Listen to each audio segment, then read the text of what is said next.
이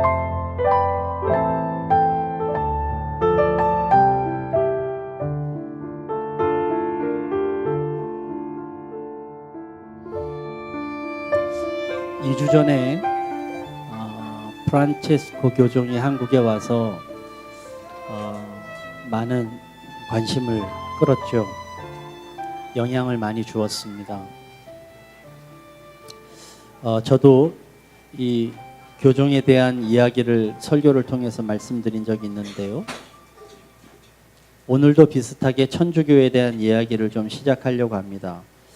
그 이야기는 그 이야기를 꺼내는 이유는 나중에 제가 설명을 드릴 텐데, 이미 가톨릭에 대한 이야기를 여러 차례 여러분들과 나누었기 때문에 일부 보수적인 기독교 단체에서 이단성 시비를 거는 것에 대한 그런 논란은 우리 교회에서는 하지 않기로 하겠습니다. 다만 오늘 한 가지 가톨릭이 역사적으로 지내왔을 때 가톨릭이 갖고 있는 어떤 역사성 같은 거, 습성 같은 게 하나 있는데, 그것을 여러분들에게 말씀드리면서 일그러진 복음에 대한 이야기를 좀 하려고 합니다.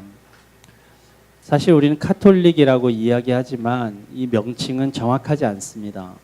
가톨릭이라는 말은 본래 보편적이라는 뜻을 갖고 있어요. 그래서 보편적인 교회는 다 가톨릭입니다. 우리가 보편적인 교회잖아요, 여기도. 그러니까 저희들도 가톨릭이라는 말을 쓸 수가 있습니다. 마치 가톨릭은 고유명사처럼 전유물이 아니에요. 그럼 지금 우리가 말하는 성당, 가톨릭의 정식 명칭은 뭐냐? 그것은 로만 카톨릭 처치입니다. 그러니까 로마 가톨릭 교회라는 뜻이죠. 그 이유가 있습니다. 여러분도 잘 아시겠지만 가톨릭이 이 개신교하고 기독교하고 전혀 관계가 없는 것처럼 생각하시는 초신자들이 있어요. 그러나 우리가 성경에서 말하는 초대교회가 바로 이 가톨릭입니다. 이 초대교회는 이제 바울을 비롯해서 많은 사도들을 통해서 전도가 되었습니다. 그래서 교회들이 세워지고 각 교구들이 만들어졌죠. 그래서 그 교구에 중심되어진 지역이 있었습니다. 초대교회의 그 지역은 5개 지역으로 만들어졌는데요. 여러분 잘 아시다시피 예루살렘이 그 중심이고, 예루살렘을 교회를 통한 중심이 있었고요. 사도 바울이 바나바와 함께 만들었던 안디옥 교회가 또 하나의 중심이었습니다. 그리고 아프리카에서 많은 사람들이 기독교인들이 되었는데요. 예수님께서 십자가를 지실 때에 그 십자가를 대신 졌던 시몬이라고 하는 사람이 나오는데, 그 사람이 구레네 사람이라고 되어 있는데요. 그것이 아프리카 지역입니다. 알렉산드리아를 중심으로 한 교구가 하나 있었습니다. 그래서 알렉산드리아 교구가 있었죠. 나머지 2 교구는 콘스탄티노플이라고 하는 지역인데, 지금으로 말하면 터키의 이스탄불을 말합니다. 그 지역에 교구가 하나 있었고요. 마지막은 로마 교구가 있었습니다. 이렇게 5개의 교구가 있었어요. 상세하게 여러분에게 설명할 수는 없지만, 여러분들이 서양사를 배우다가 서양사에 꼭 나오는 대목이 있습니다. 그것이 동서교회 분리, 동서교회 분열이라고 하는 제목의 세계사를 여러분 배우게 될 텐데, 그 동서교회의 분열이라고 하는 것이 무엇이냐면 바로 로마 교구와 콘스탄티노플 교구가 갈라지는 것입니다. 정확하게 말하면 콘스탄티노플과 나머지 3개의 교구와 로마 교구가 갈라지는 결과를 낳았죠. 물론 예루살렘과 안디옥 교회와 알렉산드리아는 나중에 이슬람 세력에 의해서 뒤덮였기 때문에 교구 자체가 이제 없어지고, 콘스탄티노플이라고 하는 그 교구는 정교회라고 하는 이름으로 나갔습니다. 여러분이 아시다시피 그리스 정교회, 러시아 정교회, 이 정교회가 바로 이 동쪽에 있는 이 콘스탄티노플 교구를 통해서 만들어진 것입니다. 우리의 개념으로 보면 둘 다 같은 천주교회죠. 그리고 로마 가톨릭 교회만이 중세시대의 가톨릭이라는 이름으로 뻗어나간 것입니다. 그러니까 정확하게 얘기하면 가톨릭이라고 하는 이름은 로만 가톨릭 교회가 맞는 것입니다. 역사 얘기가 나오니까 갑자기 졸리세요? 근데 그럼 개신교는 어디서 나왔느냐? 이 로만 카톨릭 교회의 뿌리에서 나왔어요. 여러분 잘 아시는 종교개혁이 일어났습니다. 독일 카톨릭 교회의 종교개혁을 일으키는 사람은 마틴 루터라고 하는 사람, 여러분 너무 잘 아시죠? 스위스에서는 스트빙글리라고 하는 사람과 칼빈이라고 하는 사람이 종교개혁을 일으켰어요.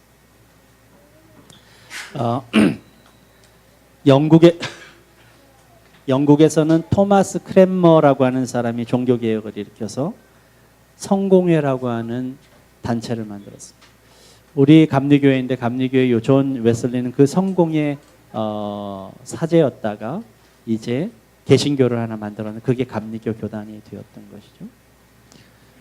저희가 다림 교육이 싱싱마취를 하고 있는데 그 공간이 없어서 세곡교회라고 하는 교회를 빌려서 하는데요. 그 세곡교회가 새로 지어졌어요. 그 교회를 들어가는데 어떤 청년 하나가 누가 물었는지 모르겠는데 거기에 플랜카드를 보고선 저 사람이 누구냐고 물었어요. 존 락스라고 하는 사람의 이름이 붙었어요. 존 락스가 뭔지 모르겠다고. 그래서 제가 말했습니다. 개혁주의, 장로교회에도 개혁파가 있거든. 개혁주의 종교개혁자라고 제가 말씀드렸는데 스코틀랜드가 바로 이 존 락스의 개혁주의에 의해서 종교개혁을 했습니다. 이렇게 많은 종교개혁이 일어나면서 개신교가 만들어졌죠. 그렇게 종교개혁들이 많이 일어나면서 로만 카톨릭도 많이 변했습니다. 여러 가지로 변했는데 로만 카톨릭이 쭉 넘어와서는 근세에 와서 현대적인 카톨릭 교회의 많은 사제들은 사회 참여에 대한 꿈들을 많이 꾸고 그런 일들을 많이 했습니다. 남미는 대부분 서구 유럽의 구라파의 식민지였습니다. 그 식민지를 탈피하고 또 독립을 주도하는 일들을 하기 위한 어떤 그 주교들의 신부들의 역할들이 굉장히 많았는데요.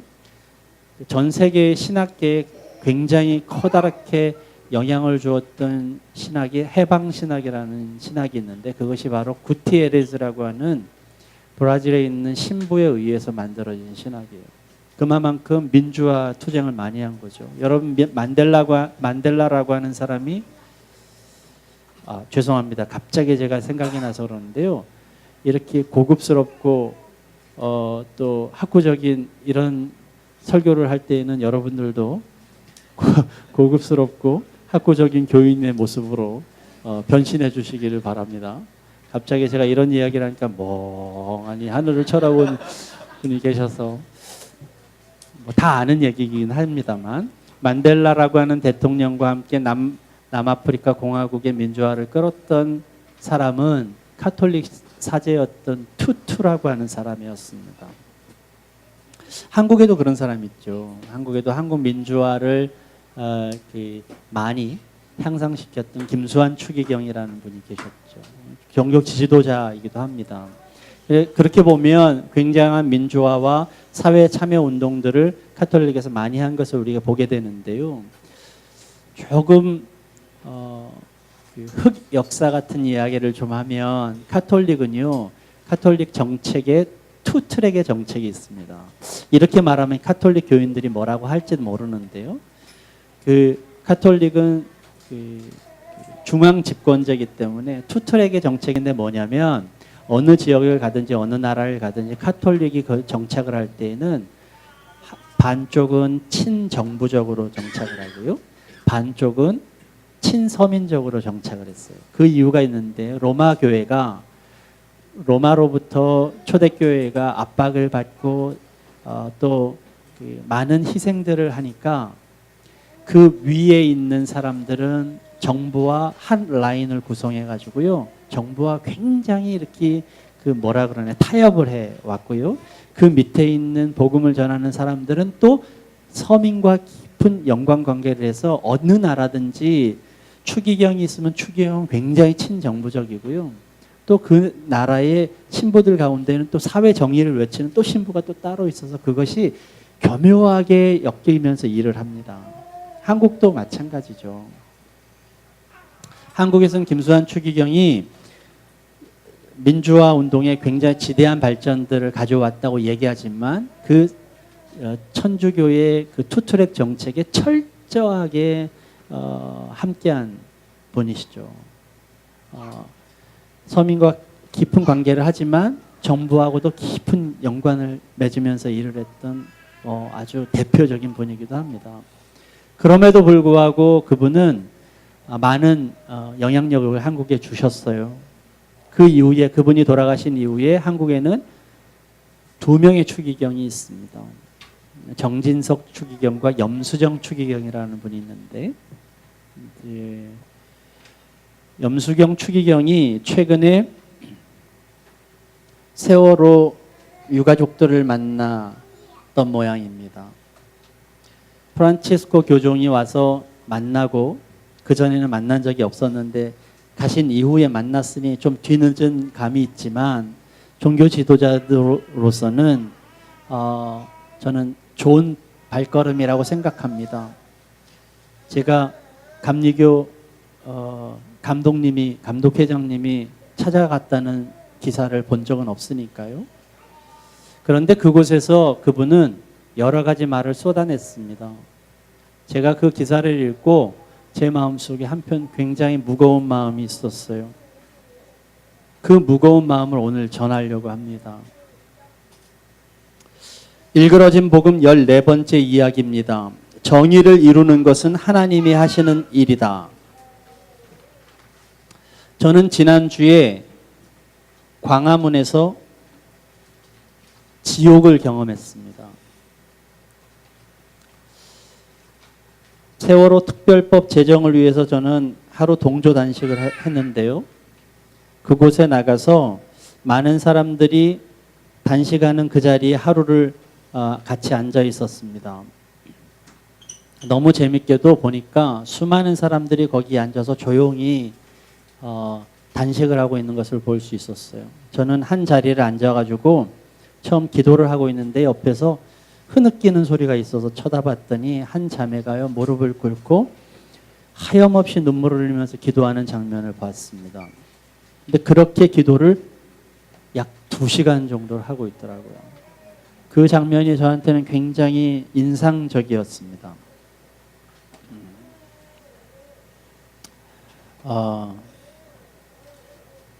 또 여러 가지 사람들도 있었죠.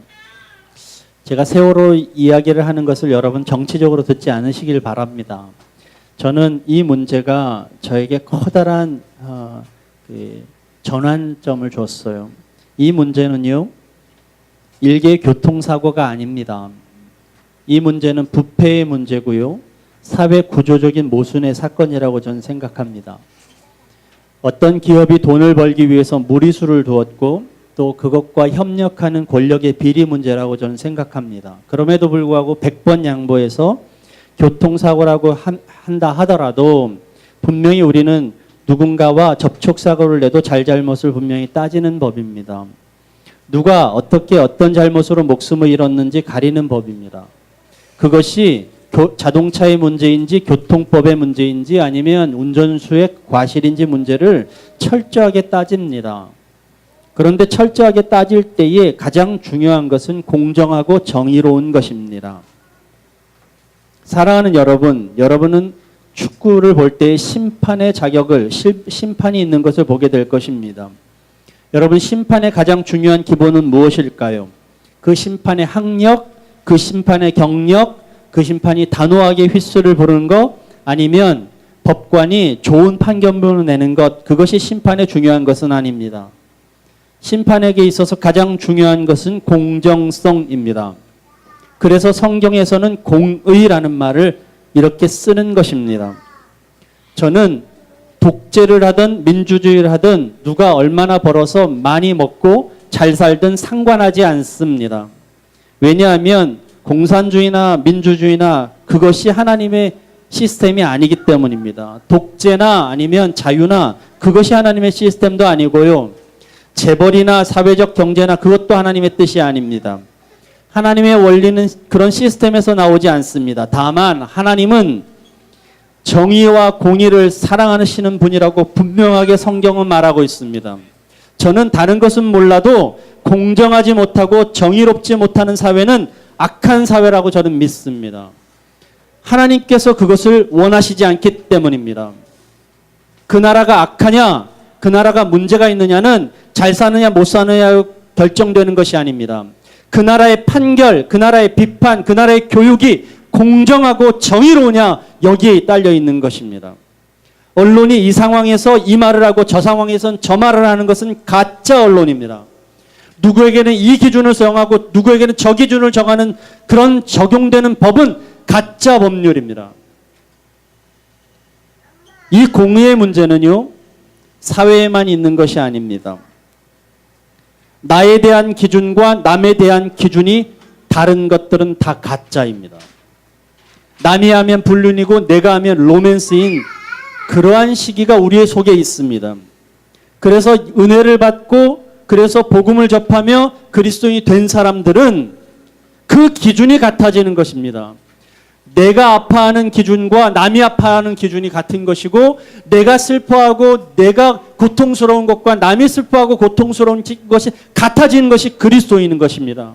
그래서 그 그리스도인들은 내가 먹듯이 남에게도 베풀고, 내가 기쁘듯이 남도 기뻐해야 하고, 내가 슬플 때 남과 같이 울어줘야 하는 것, 그래서 나누고 사랑하고 돕는 것이 되는 것입니다. 그것이 특별하게 그리스도인의 일이 되어서가 아니라, 그것이 특별하게 사명이어서가 아니라 내 속에 공정성이 있기 때문에, 하나님의 공의가 세워졌기 때문에, 내 기준과 남의 기준이 똑같이 되기 때문에 사랑하고 나누고 돕게 되는 것입니다. 다른 사람과 함께 더불어 사랑하는 것은 그건 감정의 문제가 아니라 하나님의 공의의 문제입니다. 죄송하지만 다시 광화문에서 저녁 시간을 보내는데요, 수많은 사람들이 동조단식에 참여하는 걸 봤습니다. 조용했어요. 배가 고프니까 사람들이 떠들지도 않더라고요. 정적이 흐르는 단식장을 조금만 떨어져서 시끄러운 자리가 있었습니다. 노인분들이 확성기를 들고 소리를 질렀습니다. 제 귀에 이런 소리가 들렸어요. 똑똑하게. 굶어 죽어라. 그 옆으로는요, 불신지옥 예수천당을 외치는 자동차가 광화문을 계속 돌고 있었습니다. 저는 그 광경을 보면서 사랑을 잃으면 이렇게 지옥이 되는구나 생각했습니다. 어느 목사님이 지옥을 설명하는데 이렇게 설명하는 것을 제가 들은 적이 있어요. 싸운 부부가 그날 밤 등 돌리고 누워있는 그 침대 위에가 지옥이라고요. 무엇이 이렇게 갈라놓았을까? 무엇이 옳고 무엇이 그를까를 떠나서 저는요, 분명히 그날 저녁에 이미 이 나라에는 사단이 성공했구나 싶었습니다. 사랑하는 여러분, 예수님은 지고 이기고를 따지지 않으셨습니다.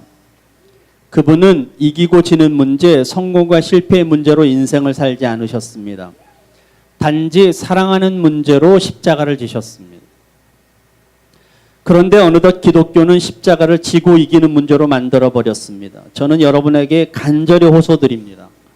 십자가는 지고 이기는 문제가 아닙니다. 십자가는 성공하고 실패하는 문제가 아닙니다. 십자가는 사랑하는 문제에서 출발하는 것입니다. 예수님은 우리에게 죽어 없어지더라도 사랑을 남기면 승리하는 것을 십자가를 통해서 보여주셨습니다.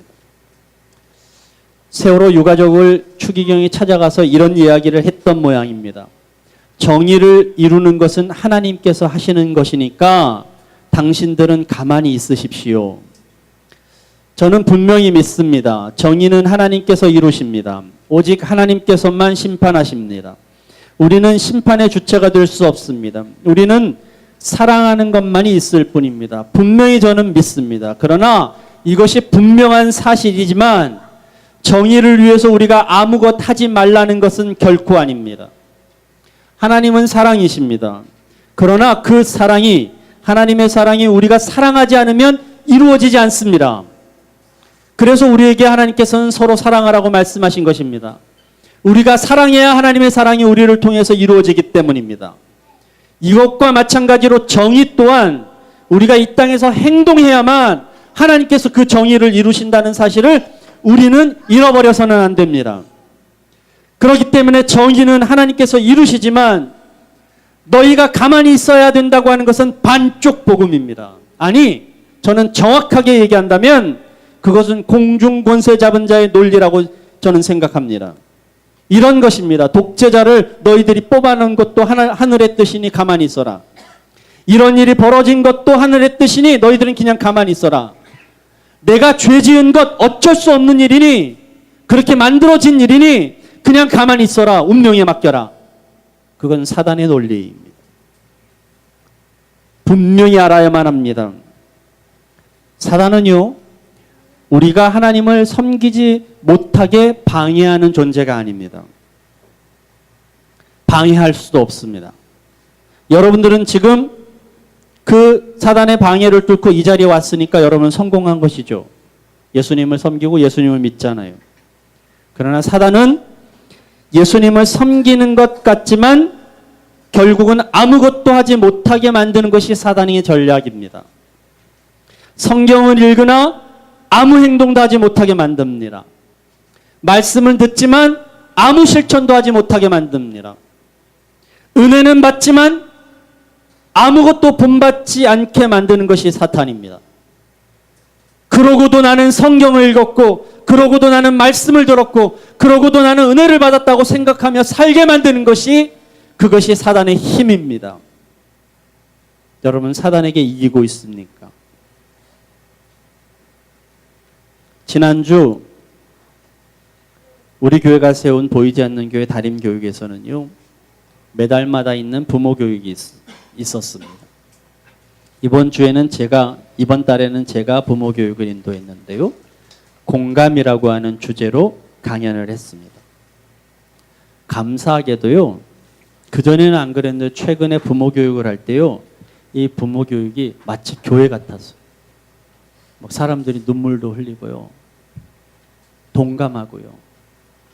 우리 교회에는 안 그러지만 일반 교회들은 제가 설교하고 나면, 목사님 설교하고 나가면서 은혜 받았습니다 막 이러잖아요. 근데 이분들도 끝나고 나가서 안 가요. 아주 목사님, 대표님, 내가 그렇게 꼭 아이들을 가르치겠습니다. 내가 그렇게 살겠습니다. 막 이런 것들을 보게 되는데 얼마나 감사한지 몰라요. 두렵기도 합니다. 근데 그때 제가 공감의 얘기를 하기 위해서 이런 얘기를 했습니다. 아이를 품은 어머니의 배, 그 배가 아이의 첫 요람이라고요. 그 요람이 바로 자궁인데요. 이 자궁이라는 말의 히브리어가 레헴이에요. 레헴. 근데 이 레헴의 복수형을 라함밈이라는 단어거든요. 이것이 긍휼이라는 뜻입니다. 긍휼이라는 말을 영어로 표현하면 compassion인데요. 이것을 라틴어에서 come은요, with예요. 함께, 더불어, 이런 뜻이에요. 그리고 라틴어에서 passion은 뭐냐면요, 느끼다라는 feeling, feel이라는 뜻이에요. 그러니까 긍휼이라는 것은 함께 서로가 느끼는 것입니다. 사람들 가운데 어머니의 자궁을 통해서 낳지 않은 사람은 없습니다. 하나님께서 아이를 갖게 하시고 이 땅에 태어나기 전에 우리들은 엄마와 소통하고 교통하고 공감하게 만들었습니다. 왜 하나님께서는 이렇게 만드셨는가?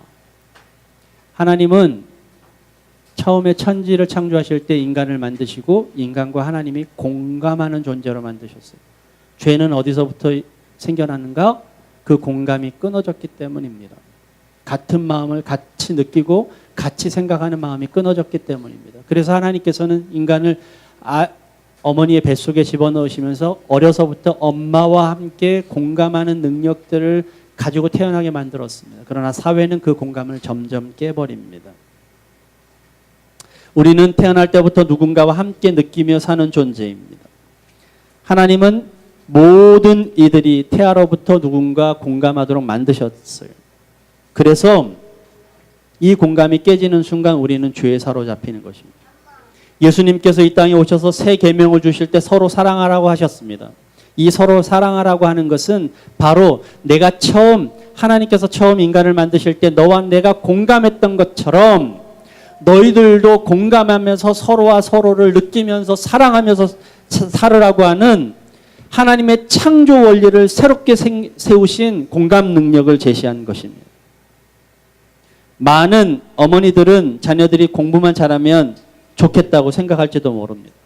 저는 다림의 어머니들에게 이렇게 설명했습니다. 자녀들이 아무 생각하지 않고 아무것도 걱정하지 않고 공부만 열심히 잘해서 법관되고 돈 잘 버는 자녀로 만들면 너무 좋겠죠?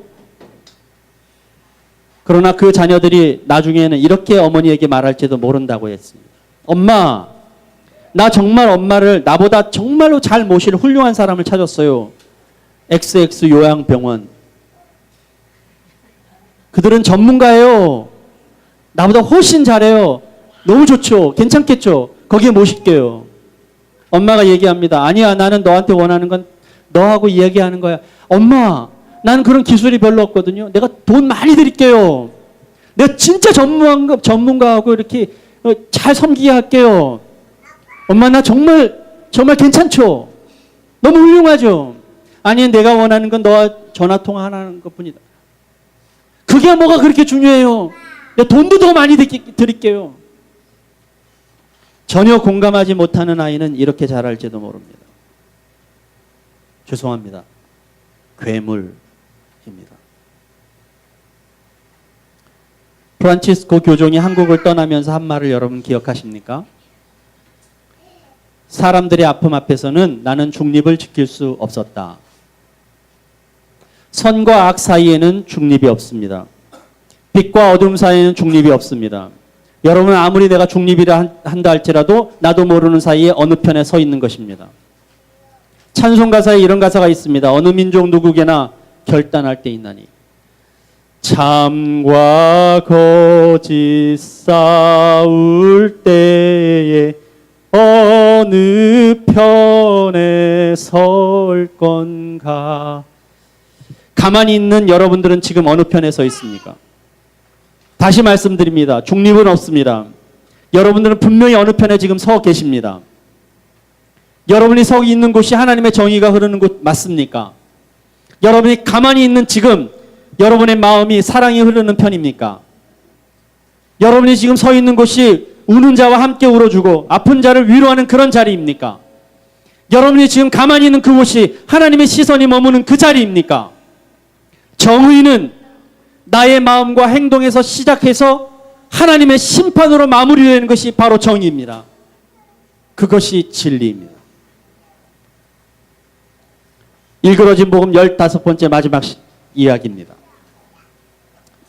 복음의 삶이란 연약한 인간으로 사는 삶이다. 염수정 추기경은 이런 말도 했던 모양입니다. 복음의 삶을 살아야 합니다. 그래서 하나님이 만드신 본연의 삶으로 돌아가야 합니다. 이것은 본연의 삶이 아닙니다. 이렇게. 이 말은 세월호 가족들이 참으라는 말 다음에 나온 말이라는 것입니다. 그러니까 뉘앙스는 복음의 삶이란 그냥 참고 살아가라는 말이 되는 것입니다. 하나님이 만드신 본연의 삶이란 그저 연약한 인간으로 우리를 낳으셨으면 연약한 인간으로 있고 권력을 주셨으면 권력자로 있고 이런 말처럼 들리는 것입니다. 비슷한 말처럼 들리지만 이것도 철저한 반쪽 복음입니다. 죄송해요. 제가 거두절미하고 얘기합니다. 복음의 삶은 세상을 바꾸는 삶입니다. 가만히 있는 삶이 아닙니다. 땅끝까지 이르러 내 증인이 되라는 말씀은 온 세상을 변화시키라는 예수님의 명령입니다. 방법적인 문제는 다 다를 수 있으나 복음은 영적 혁명의 힘입니다. 여러분이 변화시키지 못하고 여러분들이 예수님의 말씀으로 사람을 바꾸지 못하면 그것은 복음의 힘이 아닙니다. 따라서 우리는 연약한 죄인의 삶이 아니라 이 땅에서 의인의 삶을 살아야만 합니다. 여러 차례 여러분에게 말씀드린 것인데 누군가의 채에서 이런 구절을 본 적이 있습니다. 한 시대를 풍미했던 깡패가 깡패 짓을 청산하고 조용히 살았어요. 이제는 깡패가 아님에도 불구하고 그가 죽으면 그의 묘비에는 깡패라고 적힐 것입니다. 삶의 청산을 했다고 하더라도 흘러온 삶에 대해서 지울 수는 없는 것입니다. 이것이 바로 이 얘기와 똑같습니다. 전쟁의 총성이 그쳤다고 평화가 찾아오는 것이 아닙니다. 평화를 하기 위해서는 총성만 그치는 것이 아니라 이제 적극적으로 서로가 협력하고 관계하고 더 나아가 사랑하고 나누는 관계가 되어야 그것이 평화이듯이 말입니다. 깡패인 삶을 지우는 방법은 청산에 있는 것이 아닙니다. 내가 더 이상 죄를 짓지 않는 혹은 깡패짓을 하지 않는 것에 있는 것이 아닙니다. 깡패의 삶을 지우는 방법은 이제 청산을 한 이후 그 삶과 전혀 다른 삶을 살아가는 데 있습니다. 회개는 죄를 고백하는 것만 있는 것이 아니라 이제 하나님의 방법으로 살아갈 때에 회개가 되듯이 말입니다. 이전에는 괴롭혔던 이웃이지만 이제는 이웃을 돌보고, 이전에는 빼앗았던 재물이지만 이제는 나누며 베풀고, 이전에는 시켰던 일이지만 이제는 자신이 직접 행동하면서 일할 때 그의 무비에는 이렇게 적힐 것입니다. 한때 깡패였으나 그는 나누며 베풀고 일하는 선한 삶을 살다 간 사람이라고 말입니다.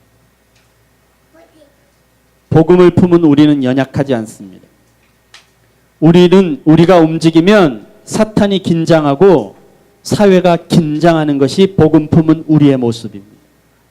복음의 위력은 그 엄청난 탄압에도 2000년을 버티며 세워진 힘입니다. 지는 것 같으나 이기고 죽은 것 같으나 산 위대함이 그 복음 안에 있습니다. 복음을 지닌 자는 결코 가만히 있어서는 안 됩니다. 내가 걸어갈 때에, 복음을 지닌 내가 걸어갈 때에 그곳이 바로 정의로운 길이 되고, 복음을 품은 내가 살아갈 때 그곳이 바로 복음이 되는 삶이 되는 것입니다. 나의 삶에서 정의와 공의가 나와야만 합니다. 거짓이 두려워하고 가짜가 무서워하는 삶이 나에게 있어야만 합니다. 어느 누구도 공정하지 못한 판결과 결과를 내놓을 수 없도록 내가 서 있어야만 합니다. 어느 누구도 무서워서 거짓으로 속이지 못하도록 우리는 눈뜨고 있어야만 합니다. 어느 누구도 불법으로 아픔을 겪지 못하도록 등불을 들고 있어야만 합니다. 그것이 복음을 품은 그리스도인입니다. 그것이 그리스도인의 사명이고 그것이 이 시대의 교회입니다. 그것이 진리.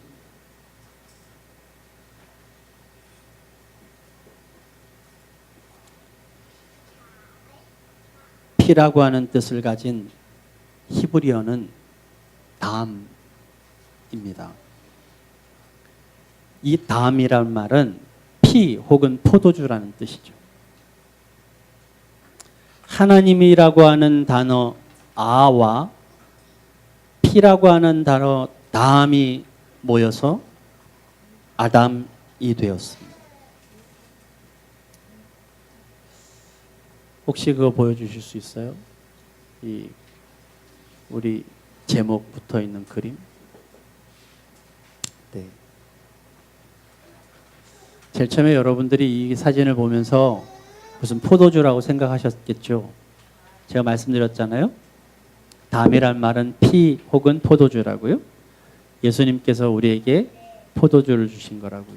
저는 이 그림을 찾고 무릎을 쳤습니다. 그냥 포도주를 따르는 게 아니죠. 내 컵에서 포도주가 나와서 다시 다른 사람한테로 돌아야 온전한 복음의 사람이라고 하는 그림이에요.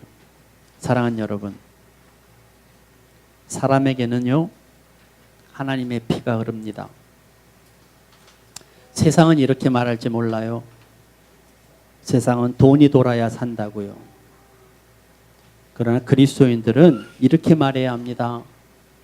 사람은 따뜻한 피가 돌아야 산다고. 여러분에게 하나님의 예수 그리스도의 따뜻한 피가 흐르기를 간절히 소망합니다. 아픔 앞에서, 슬픔 앞에서 여러분의 따뜻한 피가 동원되기를 간절히 소망합니다. 그때 하나님의 역사하심이 있을 줄 믿습니다.